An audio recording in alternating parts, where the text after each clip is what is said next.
Good evening, everyone, and welcome to BT's Fly Tying Friday. Tonight, the 31st of March, 2023, we have a very special treat for everyone. Dave Wilson from Sydney, Australia, is going to be talking to us about Australian flies. And when we get to the tip of the week, we're going to talk about heat and hackle with a little bit different twist than we have in the past. Anyway, we're the BTs from Boise, Idaho. And tonight, let me grab an introduction so that I can introduce our special guest tonight. I'm going to add a side-by-side spotlight. And this is Dave Wilson from Sydney, Australia. Dave grew up in Australia's snowy mountains and has been tying flies for over 60 years. In the late 1990s, Dave won the Australian Open fly tying competition at the Masters level and was the only Southern Hemisphere tyer to win top 10 places in both wet and dry fly categories in the Mustad Scandinavia Open. And for those of you who are not familiar with that's probably the most prestigious fly tying competition in the world. And that is a major feat on your part, my friend. For over 30 years, Dave has been teaching beginners monthly at Australia's largest fly fishing club, the Sydney Fly Rodders, of which Dave is an inaugural and life member.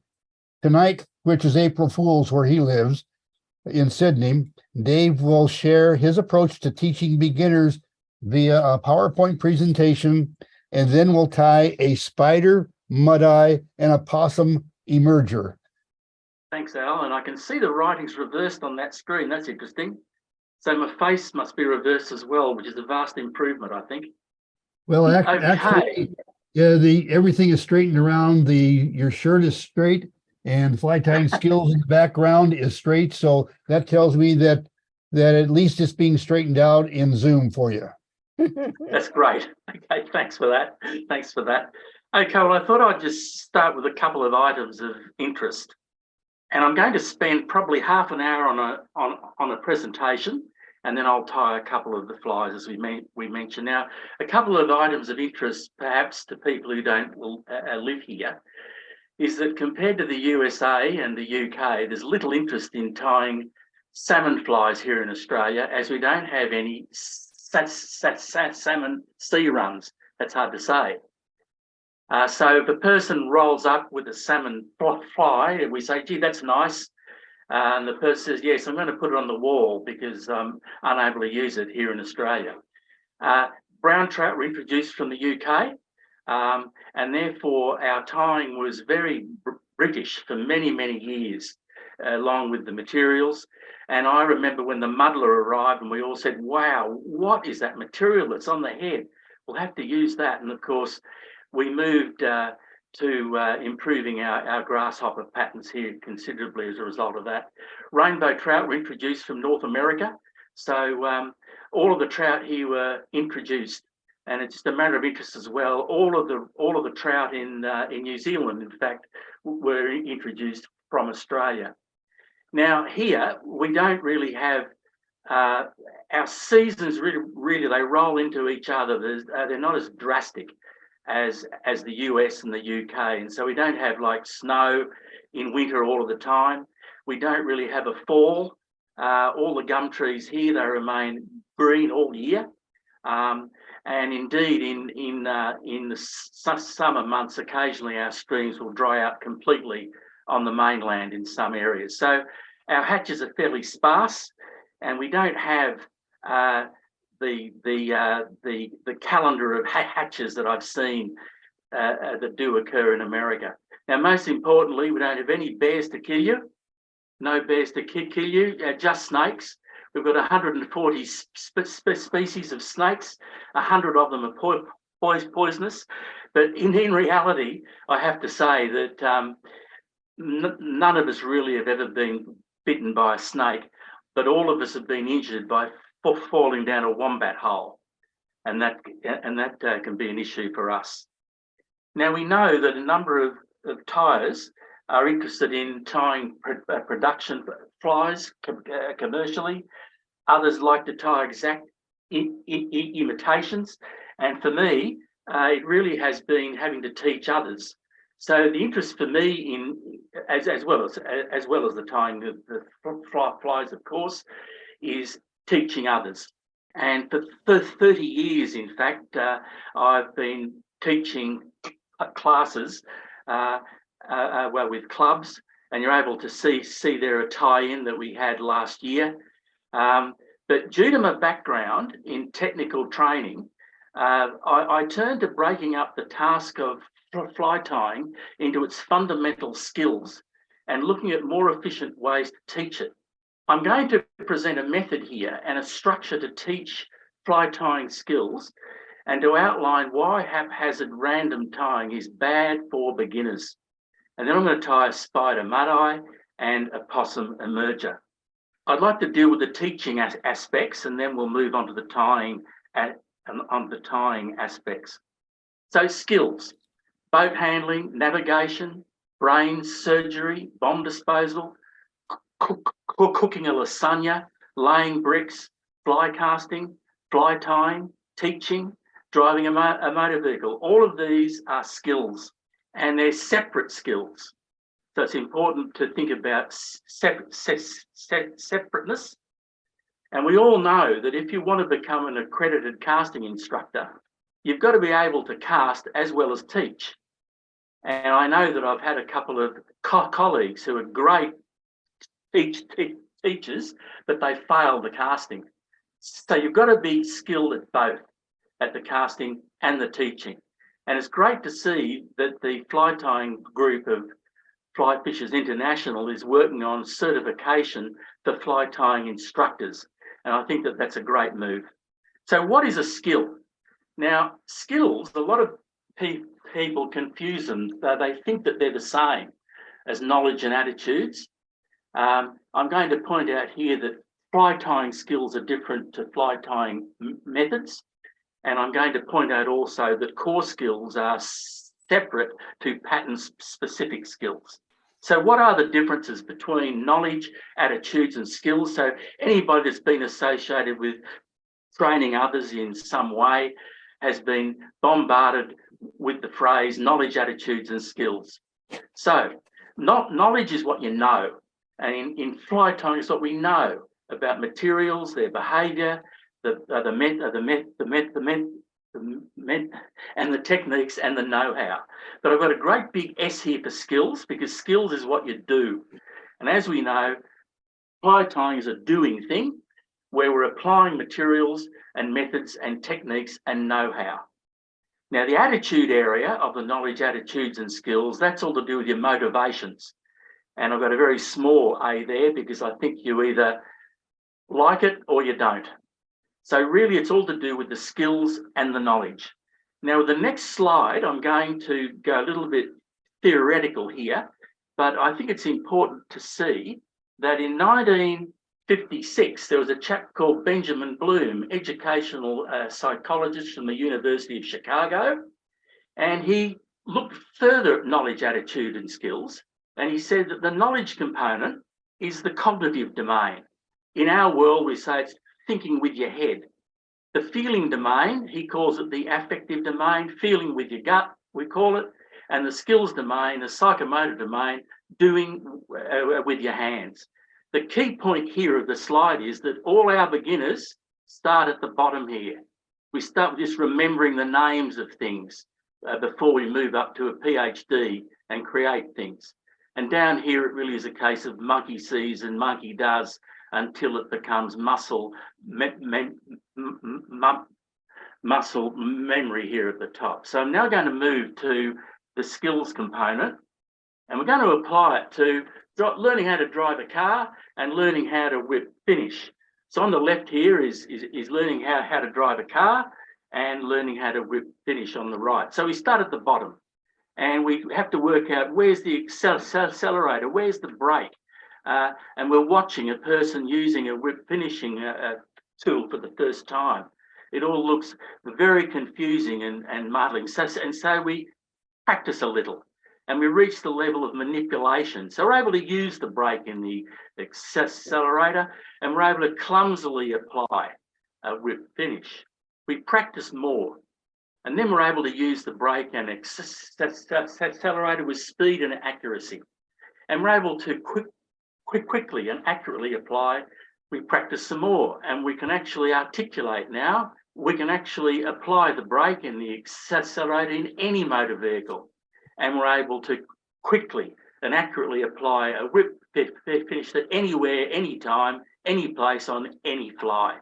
And finally, we practice more, and we can do it without even thinking about it. It enters muscle memory. So if we're driving a car, we don't have to think about where the brake is or where the accelerator is. And I would suggest everybody on this call is up here in the circle where we don't even have to think about how to use a whip finishing tool. But our learners do. They're down here and they're trying to imitate and they're trying to copy us. So a question that we also have is, well, where do these skills come from? How do we identify them? And there's two ways of doing it. Either we break up the task and have a look at what skills are being used, or we just observe good and poor performance. So in fly tying, it's a case of having a look at a person tying a fly and working out what skills are really being used behind the scenes. And I'd like you to think here, if you'd like to think also of perhaps the worst fly tire that you've ever seen. And you've got to answer the question in your mind, what did the person actually do that made you believe that they were the worst? Now I'd like you to think of the best one that you've ever observed. Have to answer the question, what did the person do that made you believe that they were the best? And another way of doing this is we put all the people who are able to tie flies well into one room and all those who were learners and incompetent in the other. What criteria would you use to separate them? And you'd find there's differences in skills. There are indicators of skills, as we know, in finished flies. Now, I've had to judge a few comps over my time. And as you know, you can have a look at a fly. And one of the first things I do if I'm judging a fly, I give the fly what we call here an anal inspection. I lift those tails and tags to see if materials rolled around the hook, indicating to me whether the pinch wrap was appropriately applied or the angle wrap was appropriately applied, or their torque control skills were out of control. I then have a look at as to where the head was, and you could have poor tension control and poor gathering and loose and shaping wraps. You're able to see already I'm using different terms for talking about the same thing. More about that in a moment. Hair wings not standing upright or asymmetrical. Again, a poor application of the thread dam or the thread wedge. Again, a mix of terminology here to mean the same thing. Uneven splitting of the wing in the first place. Asymmetrical posts, they're not pulled into alignment. And another one, of course, is uneven ribbing and palmering. I believe the cause of a lot of this is due to excessive vice height and poor use of a rotating vice. More about the height of the vice in a moment. But there's some skills that can only be observed during the tying and not after the fact. And that is excessive winding radius, for example, the direction of the wind, whether they're delicately winding with their wrist and not attempt to crank with their whole arm. The tension of the bobbin, as you know, the beginner, they pick up the bobbin and next thing it's too tight or too loose. Managing slack and you can only observe the twist of the direction of the dubbing and dubbing loop formation, and of course control and application of the various tying methods. Now, how do we teach these skills? And it's really only one way of doing it. And I think if anybody's ever been with the military, you would know that you're taught by what's called a skill lesson. So where does it fit? Now, the slide looks scary, but if you look at the left-hand side, we have what's called experiential learning. This is where you discover things for yourself. And you've probably heard of role plays, simulations, games, case studies. We lock everybody into a room and they've got to work things out for themselves. It's equivalent to putting a whole pile of fly ties into one room to tie to experiment, if you like, and they've got to report back on what they learnt. As opposed to didactic learning, on the right-hand side where you're told and shown what to do. And that's what the skill lesson is. It's telling and showing what to do. It consists of demonstrations, explanations by the instructor, followed by the learner doing in some capacity. Now you'll note I've got lecturing over here and reading, and they're not green or blue, because really lecturing, and I'm doing this to you right now, and this is bad because most of you won't be learning this unless I get you actively involved in some way. Teaching and listening isn't learning. So I need to ask you a question to make sure you're active and you're going to react in some way. So the question is this: how will we teach bomb disposal? Are we going to use experiential learning here on the left, or are we going to use didactic learning here on the right? And I suppose the question also is, how are we going to teach fly tying? Are we going to tie hundreds of patterns randomly and haphazardly over the years to pick up the skills? Or are we going to have demonstrations and explanations in a systematic way? So the skill lesson really is the only way to go to teach the skill of fly tying, and indeed to teach any skill on the planet. So it looks like this: tell, show, do. The instructor explains while demonstrating, and then the learner reacts with feedback. Now, it's possible, of course, when we say practice makes perfect, it doesn't unless you get the feedback, because I know that. I used to play squash for many years, and I used to practice the wrong thing over and over and over until it became muscle memory is a bad habit. So it's very important to receive feedback while you're doing stuff that the instructor has already told and shown you. So tell, show, do is the structure of the lesson, and it's important to break up the lesson into small steps for the learner, because remember, they're at the bottom of the pyramid. So if we're going to teach a whip finish, for example, this is how I've handled it over the years. First of all, the learner has to stop the tool from spinning in the handle, and we tell them when we show them, we get them to do that. Then they have to place the hook down onto a taut thread.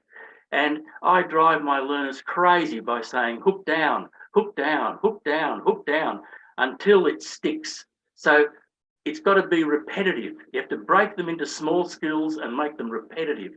And then we rotate the thread anti-clockwise around the detent. So hook down, clockwise around the back, hook down, clockwise around the back, and so on. And I think that you get the message here. We need to break it right down into its micro skills and drill them on each of the micro skills, otherwise it won't stick. Finally, at step number 7 here, we're able to close the loop and release the hook. So tell, show, do applies to teaching all skills, including casting and the fly tying.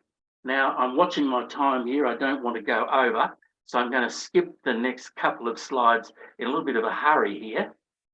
But the purpose of this slide here is basically saying, if you want to define a learning outcome, you've got to use what we call a behavioural objective. And the key to a good behavioural objective is the verb. You've got to use verbs that are observable and measurable and accessible. Now, you may not know this, but the US Army have a list of approved verbs, and these are used in all of all of their instructional material, instructions on how to disassemble a gun or whatever it is. And they also have a list of banned verbs, verbs like understand, really understand, be fully aware. So to test the verb to ensure that it's observable and accessible, we use what's called the Hey Dad test. So it's a case of, hey Dad, watch me while I pinch wrap. Yes, it makes sense. Hey Dad, watch me while I'm fully aware and really understand and have an in-depth understanding of the pinch wrap. Yeah, let me see that. So that's how we test to ensure that the learning outcome is defined appropriately in the first place. It's all to do with a measurable, observable, accessible verb. That's all to do with verbs. The purpose of this slide is to point out that once you've got that learning objective right and you've got the verb right, a quick way, this is the quick, efficient way of developing the content. All you do is say, why can't the learner perform the objective now? We say, oh, no, they can't, because they need to know how to stop the tool handle from spinning. Oh, can they do it now? No, because they need to know how to place the hook down onto a taut thread. Can they do it now? No, because they need to know how to release the handle and bring the tool up to the hook to form the triangle. Okay, and we continue on. And finally at the end, can they do it now? And the answer is yes. And we say, hallelujah. We've got all the material that we need to teach the skill of using a Matarelli with finisher.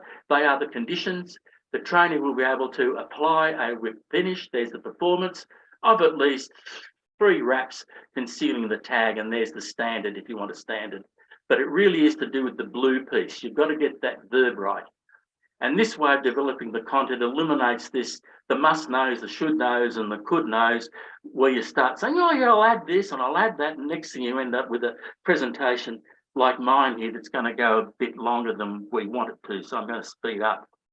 Now, why do we focus on skills and not random patterns when teaching fly tying?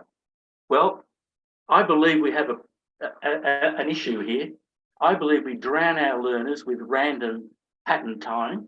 Most of the learners are left to pick up the skills haphazardly, slowly and randomly over time. And yes, it's discovery learning. And I have to say, most of us learnt this way. We've read our books continuously over the years. We've watched others. There's YouTube these days, but we're still learning randomly. And on YouTube, as we know as well, some of the demonstrations are very, very good and others are fairly poor. And so it's hard to learn at times. But again, it's pretty random in terms of how we learn. And we sometimes have small regard for where the learner is on their learning journey as well. And I know that this has happened to me. You know, a person walks in, we say, welcome to the group. I'm sorry, I know it's your first night, but we're going to tie a woven body widget with married wings, furl the legs of the muddler head. The learner says, how to put a hook in the vise.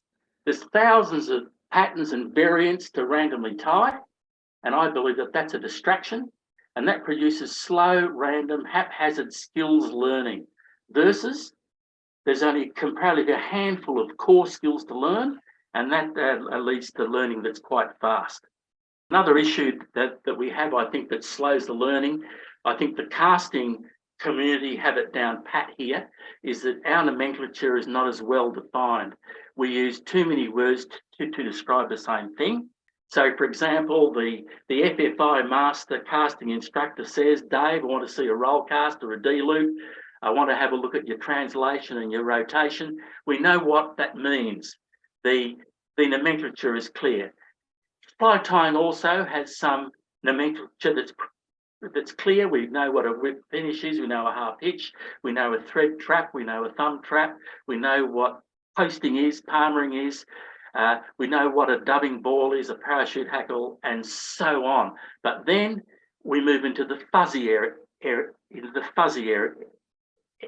Now I call it a jam wrap.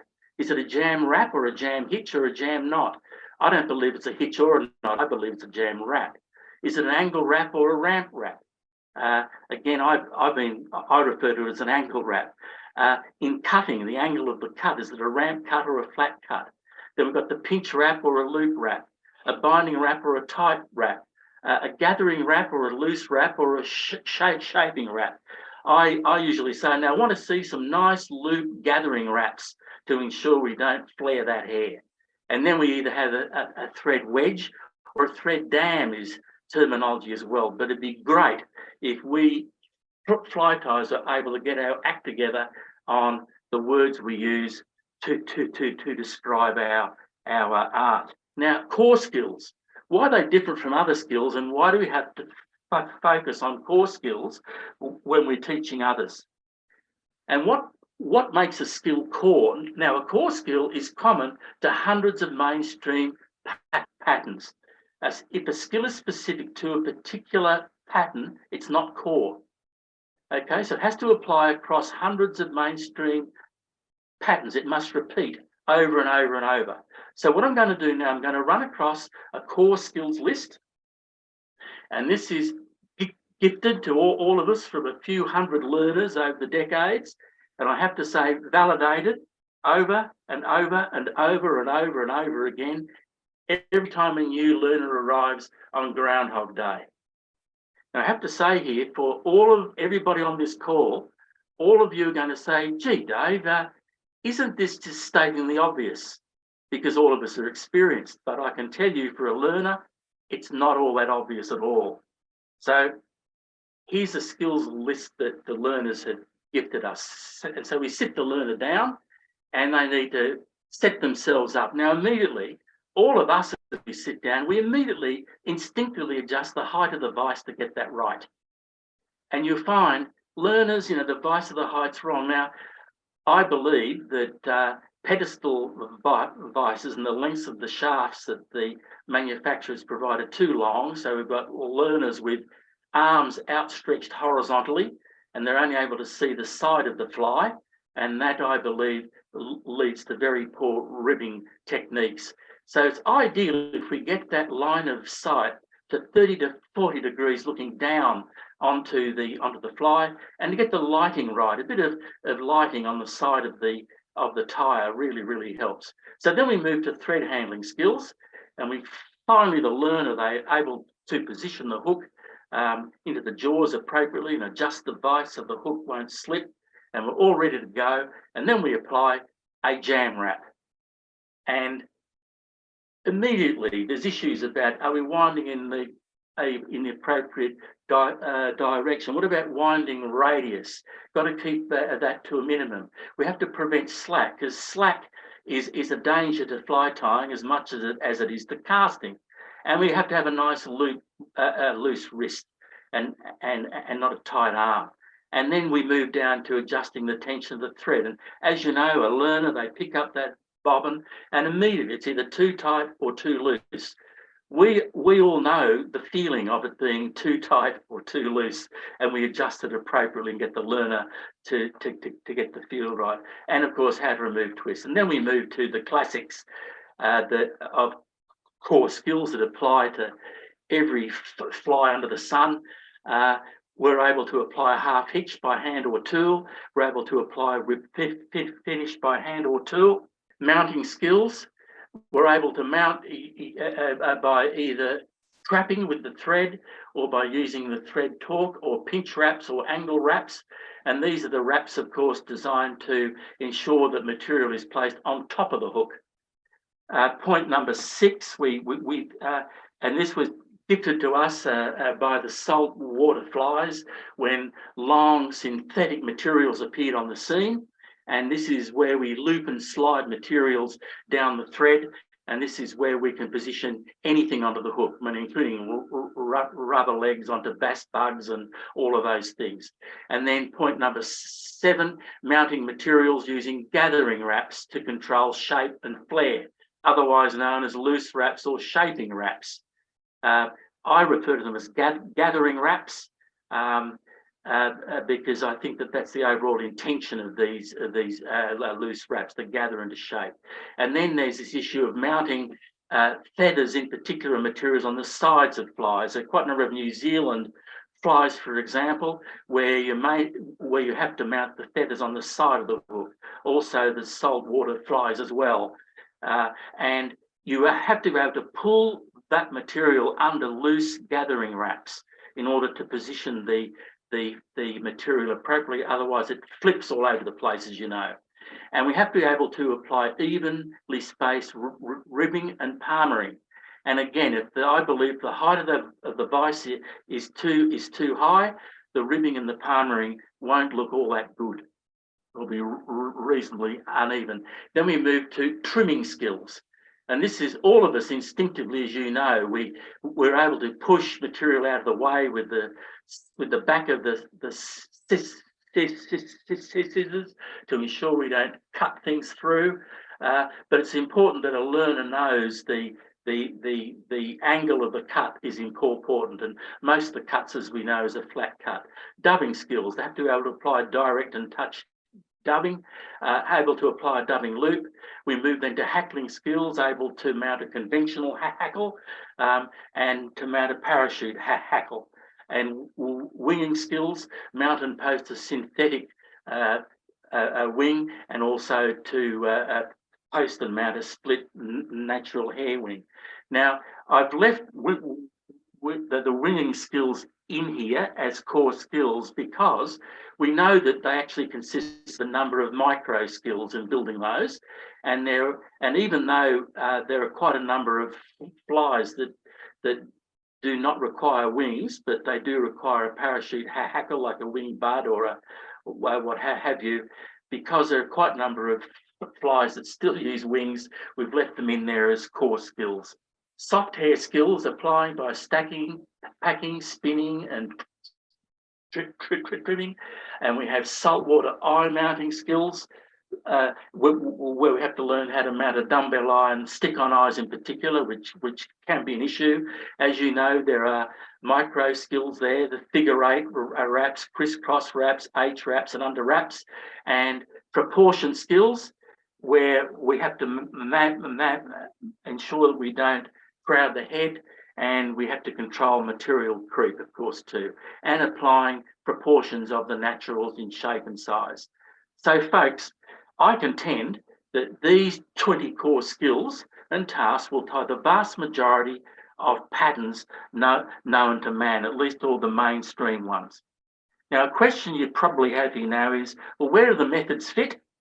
And a method describes the way a task is performed. In fly tying lingo, we use technique and method really to mean the same. But some of the methods apply across many of the patterns as we know. And in the fly tyers benchside reference, there's some 39 methods to apply upright wings. And you're able to see here skills as well. Each of the method requires a skill or many skills to perform it. And then there's core skills that repeat over and over across many of the methods in the pattern. So the methods are the bricks and the skills are the mortar. And so overall, we have a picture that looks like this. We have, for the learner, remember we're teaching learning here. In the middle, we have learning distractions. We have an infinite number of patterns, probably thousands and thousands of them to randomly learn.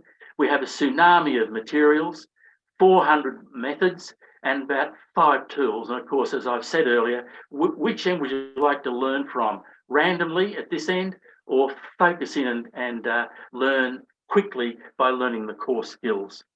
And the question now, of course, everybody's saying is, Dave, where do you get the 400 methods from? And I think all of us probably bought this 1998 publication. It was a fabulous book, I thought at the time, because there wasn't a pattern to be seen within QE. It consisted of 406 methods, and that was it. And I suppose as a source, it's a pretty good one at looking at your methods. And in doing my homework, I did a bit of mapping here between skills and the methods to prove to myself that indeed skills are driving the methods. And indeed, there are a number of methods in there that require the same skills over and over and over. So overall, we have the core, if I can use this particular analogy, there we have the 406 methods, and the core skills of the mortar, the methods of the bricks, and the patterns of the plans. And interestingly, the skills have not changed much over the decades. There's only a handful, and it really is new materials that drive innovation and new methods, and it's new patterns as well, rather than the skills. So we have to get these skills now into a learning and teaching order. And the question is, which of the patterns will best serve as mannequins upon which to hang core skills? In other words, we're not going to tie a pattern for the sake of tying a pattern. We're using the pattern merely to teach. So it's just a learning vehicle upon which we're going to hang skills. And which of the patterns will develop the greatest number of core skill hits? And for learners, of course, which common materials can be used across most of the patterns to economize? Here we have a matrix. The 20 core skills I ran over I ran over earlier. I was able to squeeze those core skills into 7 patterns, or 8, I should say. I was aiming for 7, but unfortunately, in the salt water world, it was impossible for me to find a pattern that uses dumbbell eyes as well as stick-on eyes. So I was forced into introducing an 8 pattern because of the salt water world. A red cross indicates the skill being used for the first time. A black cross indicates it's repeating across the other patterns. Now, I know being in America there, you may not have ever heard of what we call a hare and copper. It is, in fact, New Zealand's most popular nymph. We use it extensively here in Australia as well. And you're able to see there the different styles of that particular nymph across the various regions of New Zealand. And this is how I use it in applying the core skills. So this could be a teaching task or an assessment task. You're able to see here skill number 1, applying a jam wrap. Skill number 2, already we're saying allocate space for the head, create a parking space for the head.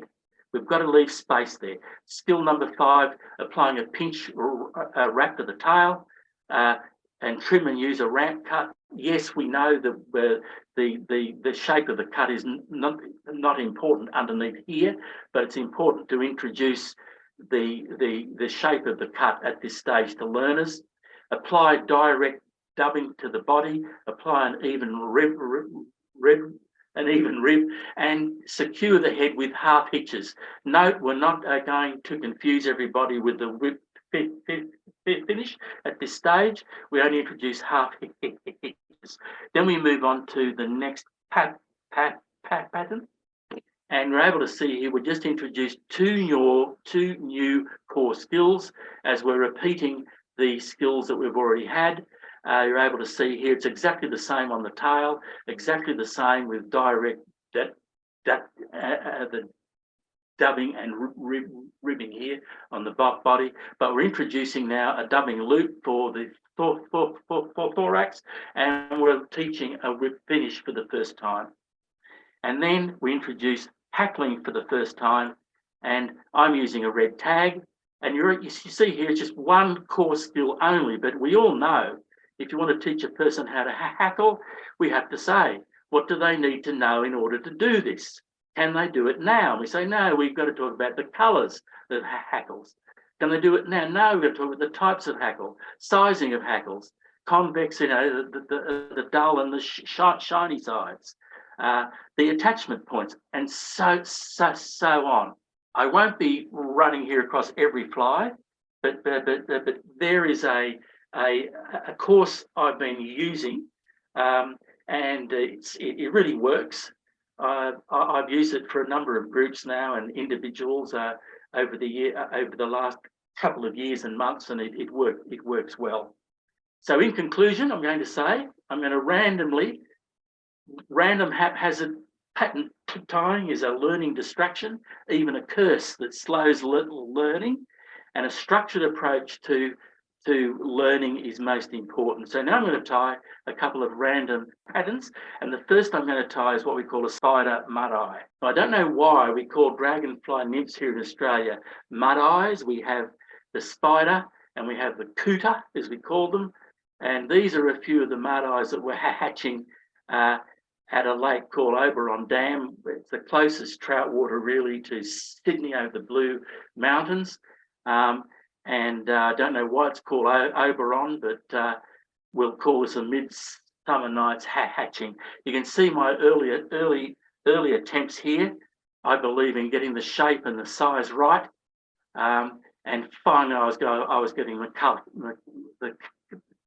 my colours right as well.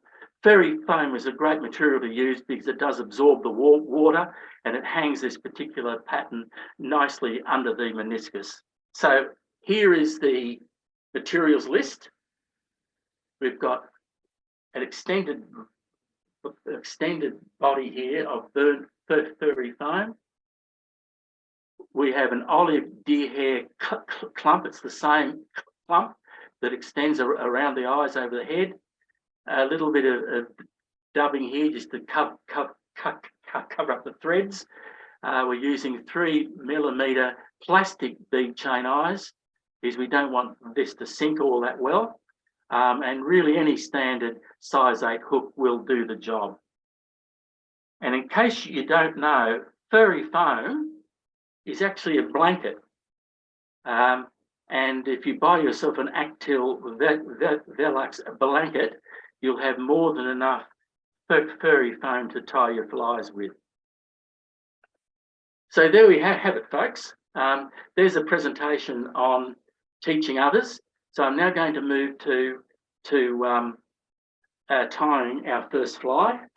So you're able to see here, I've got some, and I'm going to place that inside my body burner. Now the burner, it really just consists of a big set of tweezers, really, and I've shaped those to ensure that they're the same really as the body. So we'll place those in there. To save the setting off of the fire alarms, we'll give these a quick trim. I'll just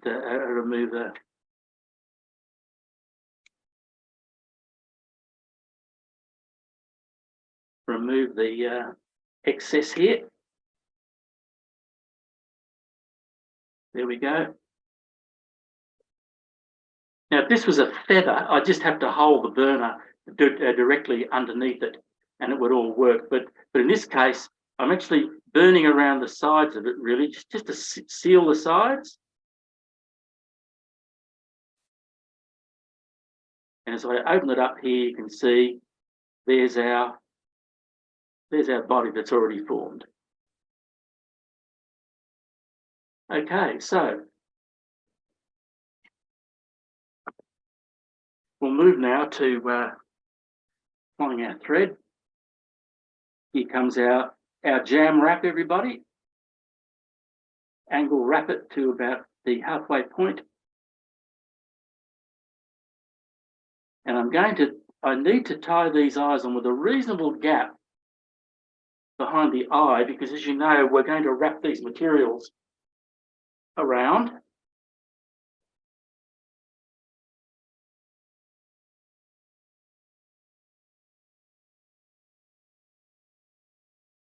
It looks all right. So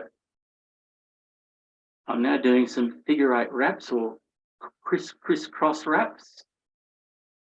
I like to teach it this way: criss, criss, criss, criss, criss, criss, criss, cross, cross, cross, cross, cross, cross, cross. Now some H wraps. They're probably better seen from above, so we'll do some more H wraps. And then some horizontal wraps.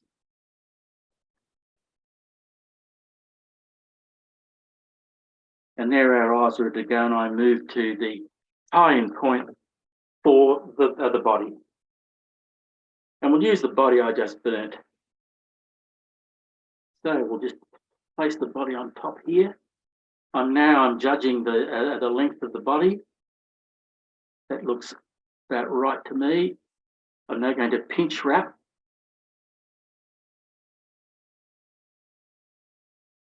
Pinch wrap the body with the hook. A little bit of after the fact alignment. Some tight binding wraps in there. We'll just remove the excess with a nice flat cut and bind that down. Now we're right to tie on our deer hair, and we're going to tip the fly. Oh, out of focus here, are we?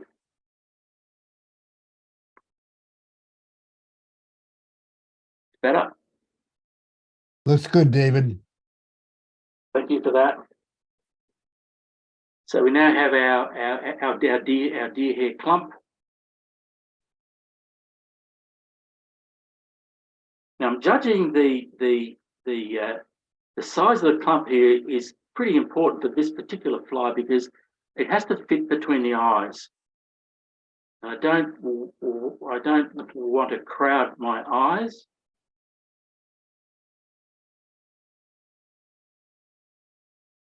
So I'll just remove a bit of that fluff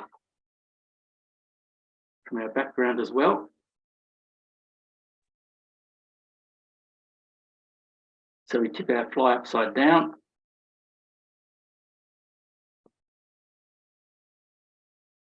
I'm now judging the length. There we go there. And now some fairly loose wraps. I don't want this to flare too much on me at this stage. Got a binding wrap in the middle. I'm putting a little nice loose gathering wrap there, and I'm coming back with a binding wrap there. And now I tip the fly back the other way. I'm looking on top of the fly to get an even split of material. I'm happy with that.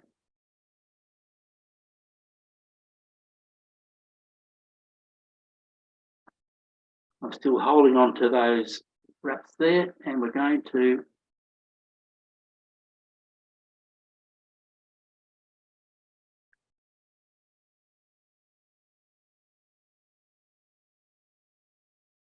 okay.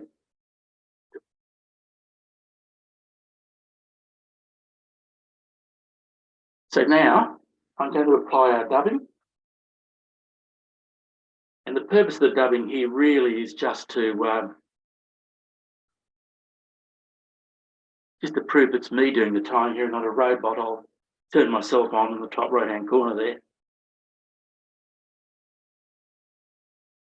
So I'm just going to grab my wax.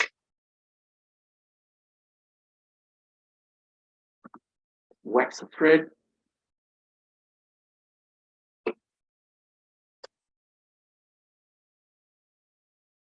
And apply my dubbing here, which is sticking to the thread nicely. Turning in one direction only, clockwise.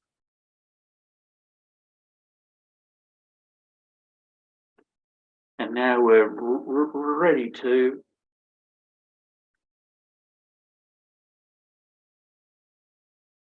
you can see here I'm nice sort of gathering there to ensure it doesn't go out of the way. Then I do a sneaky trick. I bring the thread around underneath, and we'll finish this off with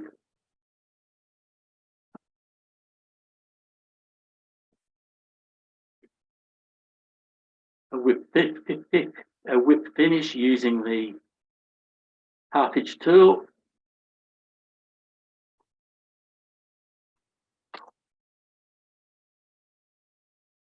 And there we have our completed mud-eye pattern. Dave, I love that pattern, and I love the way you've got your camera set up. We'll talk about that later. But any questions from anyone before he goes into the next pattern?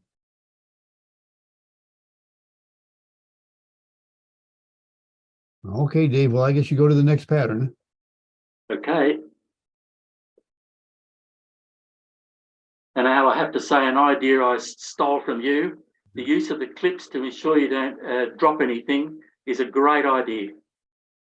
Nothing worse than dropping a hook in the middle of a presentation. It's past time to see that.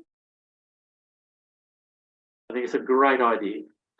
So now I need to have the door.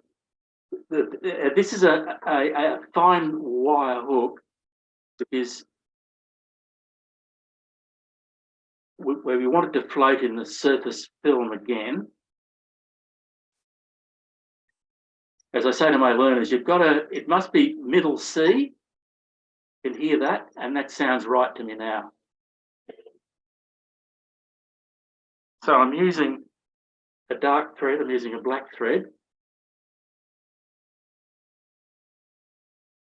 Now we're going to apply a tail here, but it's not really a tail. It's really representing a trailing shuck. And I'm using, in fact, I'm going to backtrack here just a fraction, folks. I'm going to backtrack just a fraction because I want to just introduce a friend to you, and that is the Australian possum. And in 1994, Randall Hoffman was extolling the virtues of the Australian possum. He talked about an opossum. That's actually a North American animal. It's different to a possum. So the possums and opossums are different animals, and it really is very nice to use for many things. Wapsi, I believe, have a awesome possum dubbing, but the possums are protected in New Zealand and Victoria.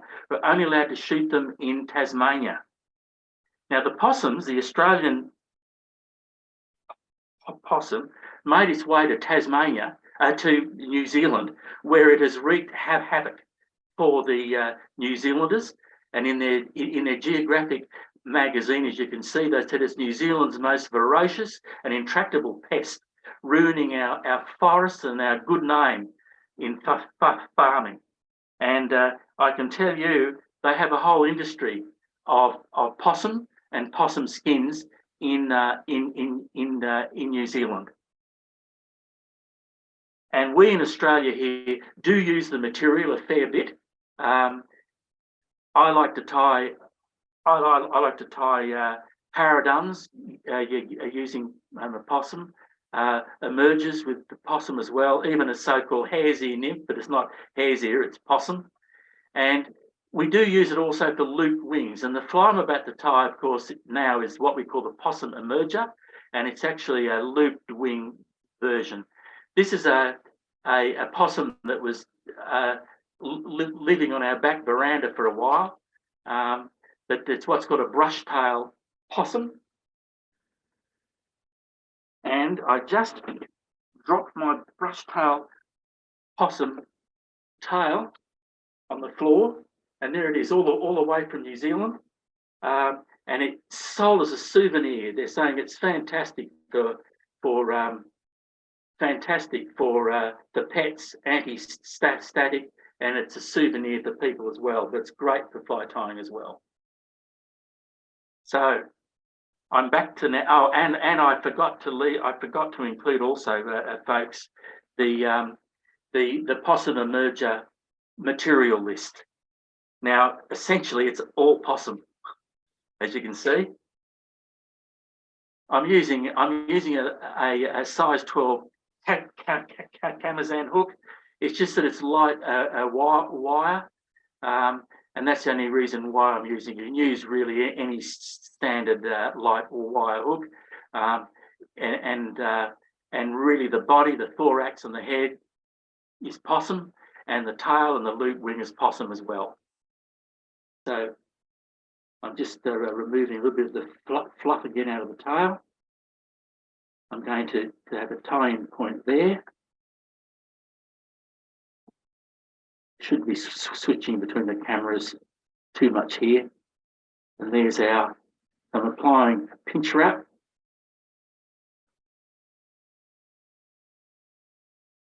Now I'm applying our angle wrap, or at least I call them angle wrap.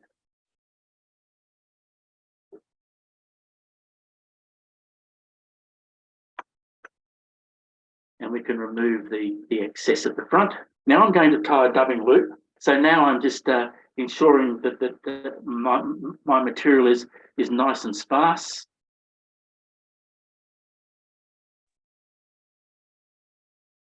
And we form a dubbing loop. Now I don't like all the tools with the springs and things. I like to use my fingers on these, and the finger I like to use is the middle one. I like to twist the loop and bring the bobbin up through the loop.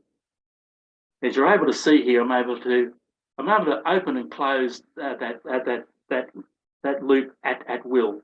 I can put my fingers inside it and open and close. So I'm an advocate on dubbing loops with no tools. I prefer to use my fingers. So again, we'll just wax this. I'll wax both of the legs.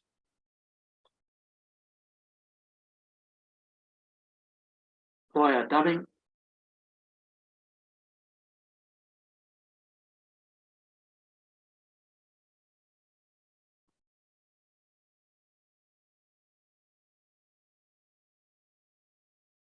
I want this to be fairly sparse. Looking good.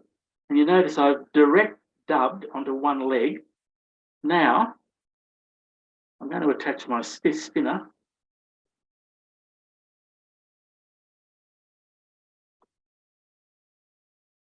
You're able to see my spinner there hanging around, hopefully, I think. Not quite.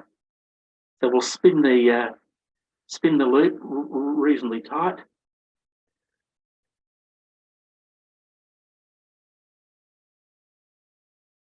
Now I'm going to remove the spinner, and I'm going to attach a rotating hackle plier. I must admit, I love these things in comparison to the old English style.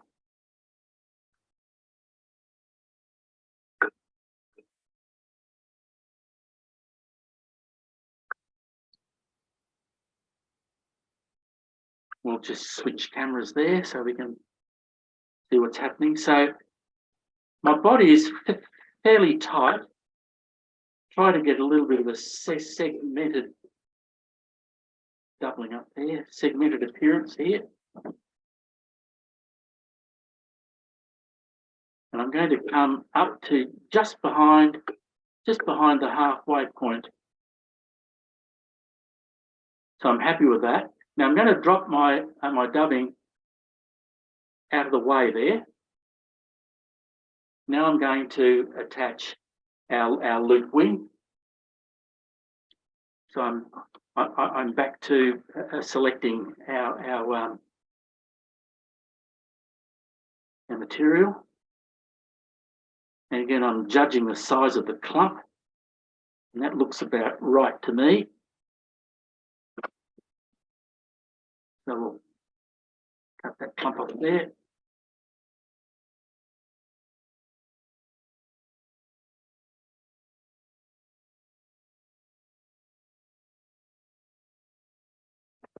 And now I'm going to pinch wrap and got very tight binding wraps here just to ensure it doesn't move, because this is it's a bit like half tail in a way. It's more of a hard hair. I don't know why my hand's shaking there. I must be nervous. Okay, that's good. I'm ready to do my loop. So now I use the rest of our dubbing loop, and I dub over the little bit of the thorax area there, and we'll tie that off.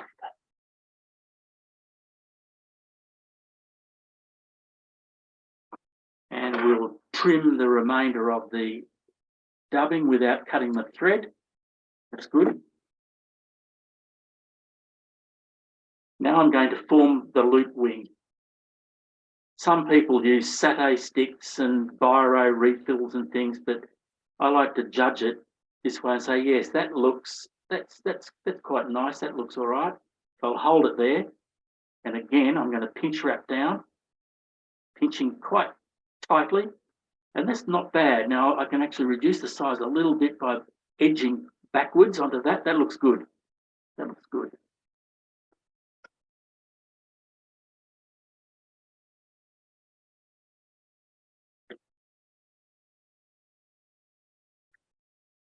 Okay, so the last step now in completing our possum emerger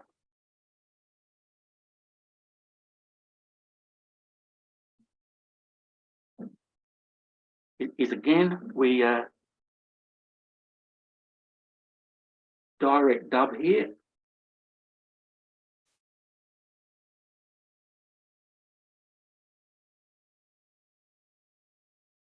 The head.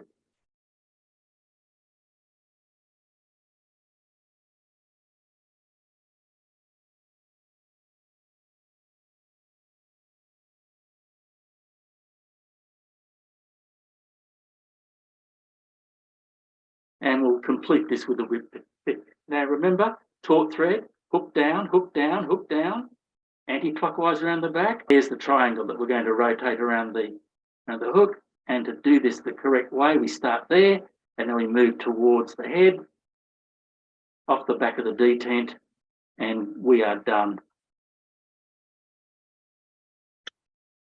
A little bit clumpy towards the head there. And then, folks, I take the most expensive tool in the toolkit, the Velcro on the paddle pop stick, and I like to rough it up a little bit underneath here.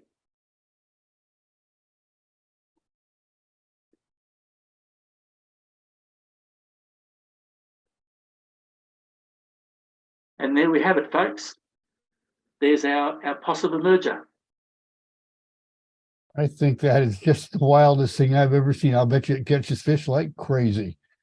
It does. They're hard to see in the water. They're hard to see, but you as long as you squint well and float it high. And what I normally do as well, I do use. In fact, I discovered I was using watershed at the side of the stream, and I wondered why it didn't work. But you'll note here, it's actually used for fly tying. It tells you to apply it the day before. So what I like to do here now, I like to soak it up with a bit of watershed, work it through the whole fly. Looks a bit gooey at the moment. Then I grab my tissue, and I can assure you that is going to float really, really well. So there you have it, folks. That is most impressive. Do we have any questions here for Dave? Somebody asked if you use head cement. Oh, yes, I do. I normally do. Okay. Yes. And I have a question for you. I want to know how big a wombat is and what are those big, are they great big huge holes? Oh, yes. The holes, they're the equivalent of my shoulders across, because then I've fallen down one. And so the hole can be quite wide and quite deep. They can go up to your waist. Oh gosh. So on the Gungahlin River, for example, there's a lot of tussocks up there, and you're tapping along with your wading staff to ensure there's no snakes, but you're tapping along to ensure that there's no wombat holes on the next step. And I can assure you, I've been down one, and I've been almost up to my waist. Ooh, it's Wow. not easy to get out of them then, is it? No. And people will break legs on wombat holes. You got Mike Kelly and from Project Healing Waters in Omaha saying great presentation. And one of the things that I wanted to mention, there's several things I wanted to mention in regard to Dave's presentation. Is number one, you guys in Omaha, Project Healing Waters, Dave is most interested in doing presentations here in the US. And I'll let you pick it up from there if and when you've got the slots for it. And the other thing I wanted to comment on that I really am just excited about your presentation, it comes along at a time when we're also working on a certification of instructors for the fly tying group and so forth. And don't need to get into all of that. That's not the purpose of tonight's presentation, but I'm extremely pleased that several of the main movers and shakers in the fly tying group are on here tonight. And we'll have an opportunity to follow up and make contact with you, because I think we have potential instructors all over the world, guys, and maybe we're talking to one of them on the other side of the world. We do have some more questions on the chat. Somebody wanted to know if you could send a template for the dragonfly. And I don't know how you would want to do that. I think the best thing for the template for the dragonfly is if you look over, at least in our picture here, you look over Dave's right shoulder, which is to the left of the screen, you'll see his website, flytyingskills.com. His site is not too, it's got lots of information there. And I tell you, though it's obviously put together by a different person, and it really reminds me of the great site that Dutch Bachman has with his stuff. So I'm not going to go any farther and get into all the different great sites around, but he's got some very good information there. It's worth digging into. Make note of the flytyingskills.com.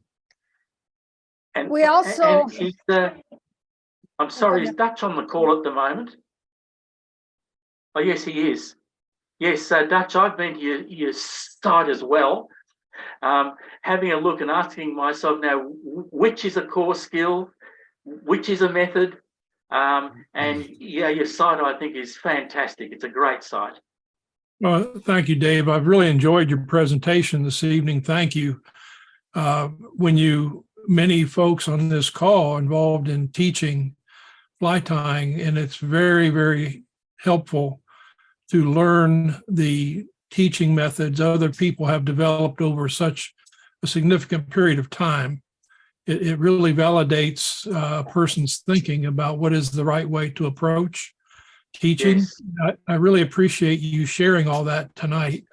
And thank you for the comment about the website. We have a site. On that site, we have a reference to exactly what you were talking about tonight. And the reference is thread control. And I found it interesting the way you described and listed those 20 core skills. And the way we just presented the workshop last weekend at the Salbug, and the way we approach it is to introduce about 10 fundamental thread control skills. But then, just as you suggested, we start with tails, then ribbing, then body, legs, hackle, collars, and so forth. And each time we do a new element, we discuss the thread control techniques for that particular element. And so by the end of the class, the student has not only learned the thread control skills, but they've actually dressed a fly using those skills. Yes. I really appreciated seeing your list of 20 skills and how you've taken the time to identify flies where those are introduced in the teaching process. Yes, I think it's fascinating because I've looked at the FFI approach with the bronze and the silver and the gold levels, and obviously they're finished flies. Yes. But I thought to myself, well, a challenge is going to be, if you're going to assess a fly tying instructor, you just can't do it completely by looking at the finished fly. Right. But particularly if the person has to talk and tie at the same time, and so there's the teaching component as well as the tying component. Yes, that was a great distinction you made. And we're going to be talking about heat and hackle. Okay. Well, years ago, I was fishing in the Catskills, and I ran into a really great fly tyer. His name was Mike Romanowski.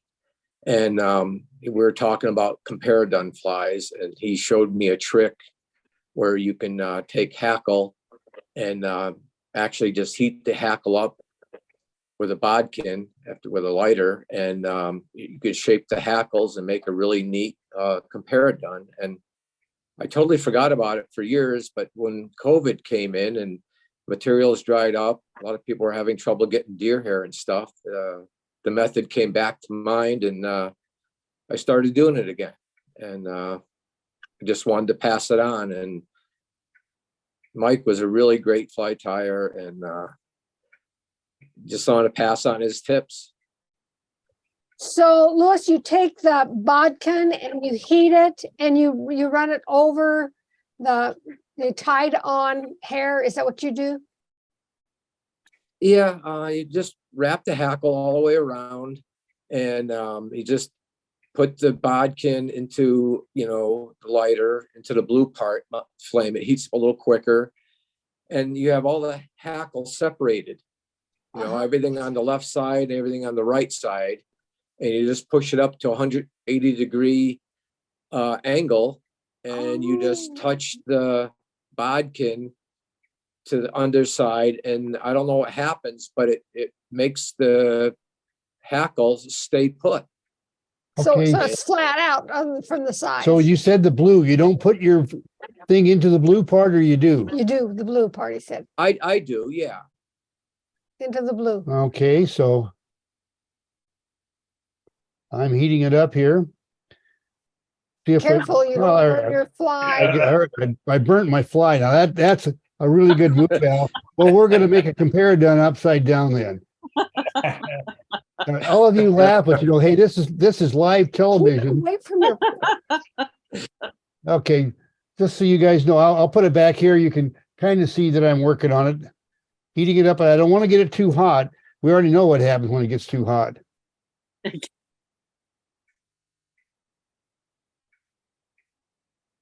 Oh, that folded that stuff over so slick. I can't believe it. Okay, now I have a question. What if you did that to fold your soft hackle? Would that fold the soft hackle over too, so that it would go before you tie it on? Yeah, I've done it with soft hackle and also with waterfall feathers also.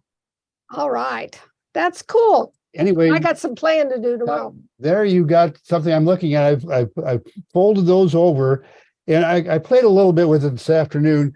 And what you don't want to do is heat this bodkin up so it's red hot. Believe me, I've been around a lot of Brandon fires in my days as a working on the ranches, and it burns the heck out of that hackle just faster than a wink, just as fast as the flame did there on the bottom a little bit ago. But that right there would make just a really good comparative wing if it was turned around the other way. And all we're doing is shaping the hackle the way we want it.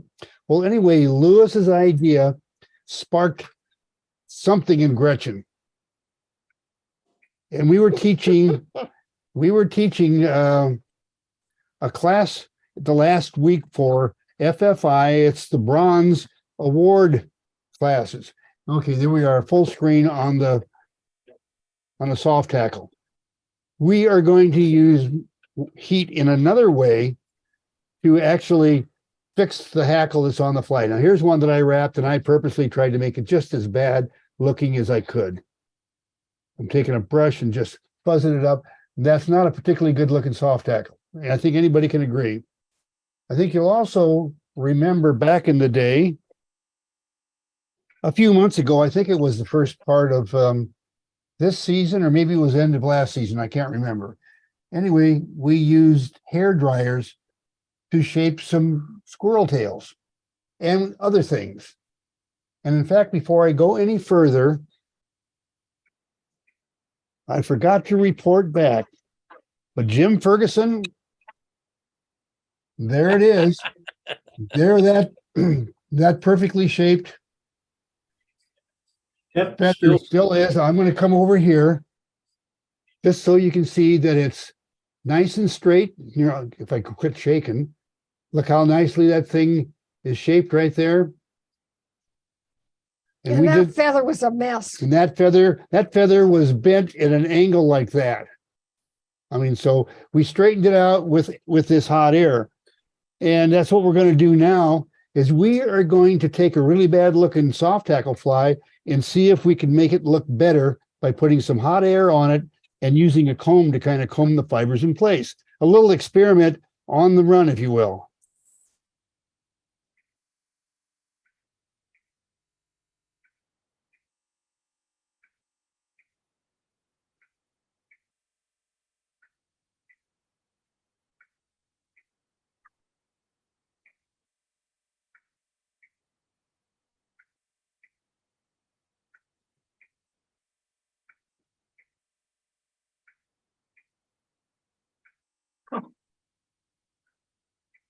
Now, this is where I said, would it work for a tail? This is where she said, would it work for a tail? And today it came up in class and we were messing around with a hare's ear. And you know how the tail on a hare's ear can be kind of, at best, helter-skelter? Well, by the way, just take a look at that soft hackle. It looks pretty nice. It's pretty well shaped all the way around there. In fact, let me bend it around so you can see it. You know, it's maybe not the best one in the world, but it looked really bad just a little bit ago. Toss that aside. And the other thing is, I've already reshaped this partly because anybody that's tied very much with hare's mask, it's seldom very straight. It seems to just go all over the place. And this one was just absolutely was spread out. I'm trying to show you how badly it was spread out. It doesn't go back into the old shape very well because the heat changes it forever. But what I'm going to do is show you how to reshape the tail on your hare's ear so it can look pretty good. And that is with some hot air.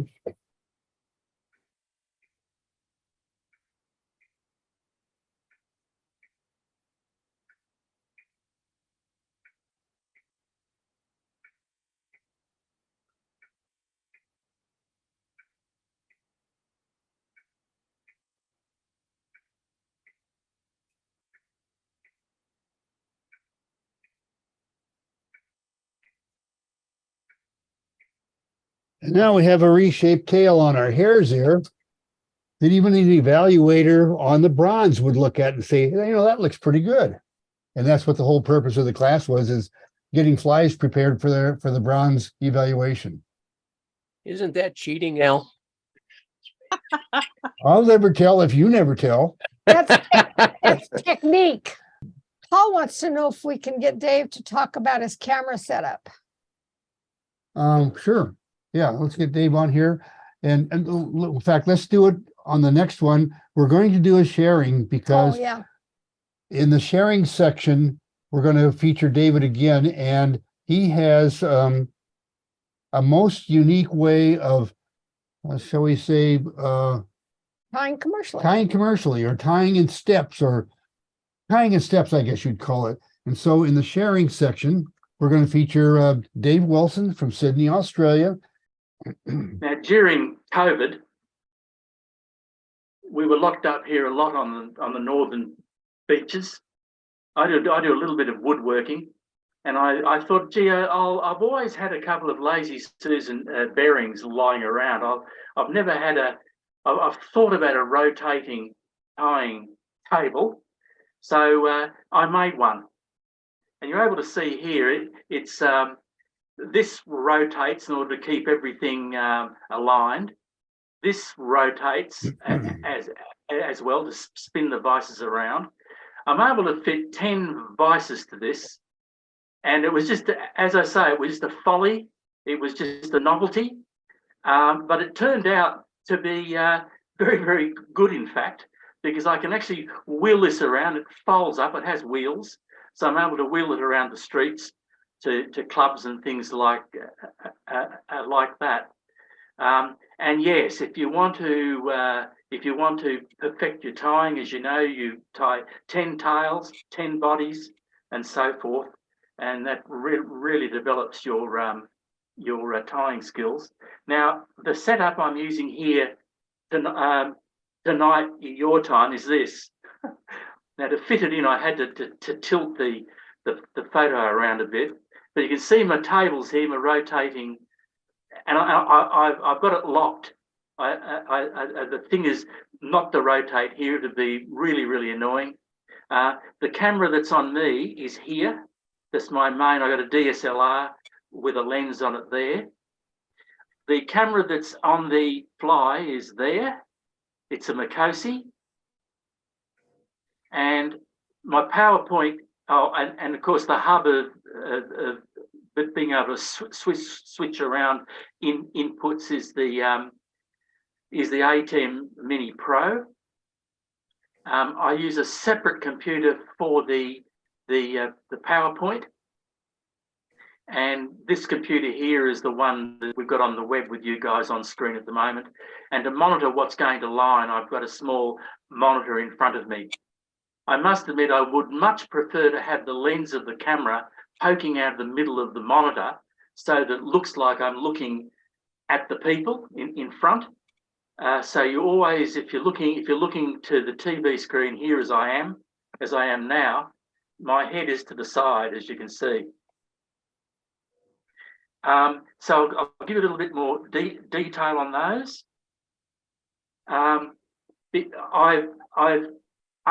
With the camera that points downwards or the overhead, I've got to have a background that's blue, or like my shirt. So I actually have a light underneath here lighting that. I didn't make a mention of all the lighting. I've got a light that's lighting underneath the fly to get that right. And overhead here, I have a fairly bright light that's lighting everything. And here I have a light which is merely to get my face to look more like a teenager, as far as the colouring is concerned. So that's that's the rig that I've got. Oh, I'm using a boom mic. My son is a bit of a muso, so we do have a little recording studio for audio, so I'm able to knock off a microphone or two if I need it. But I've got the microphone here. It feeds into. I don't know if you're able to see it. No, I'm unable to see, but it feeds into a preamp that's going into the ATM Mini Pro. David, the other is that thing, a if I second may, Makos just- looking down? Yes, it's a Makos that's looking down. There it is there. The camera that's looking down. So I've got that bolted onto the floorboards under the house in our basement, effectively. You know, I thought I had the most extensive Zoom setup. And danged if a guy from tomorrow hasn't got me beat. And that's you, Dave. You great job there. Oh my God.